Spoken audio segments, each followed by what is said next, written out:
رب فلا تجعلنی فی القوم الظالمین، تو پروردگار پھر مجھے اس ظالم قوموں کے، اس ظالم لوگوں کے ساتھ شامل نہ کیجو۔ یہاں وہ آیت ذہن میں رکھی ہے سورہ انفال میں جو ہم پڑھ چکے ہیں، واتقوا فتنة لا تصیبن الذین ظلموا منکم خاصہ، ڈرو اس عذاب سے، اس پکڑ سے، جب آئے گی تو صرف گناہگاروں کو نہیں پکڑے گی۔ تو گویا کہ ہر شخص کو یہ دعا کرتے رہنی چاہیے۔ اگر آپ کوئی خیر کے لیے کوئی کوشاں ہیں، کمر کسی ہوئی ہے، کوئی کام کر رہے ہیں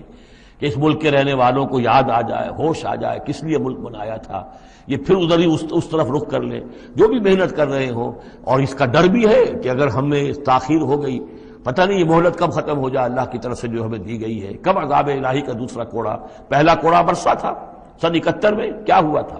ایسا ہی کوئی کوڑا پھر برس سکتا ہے۔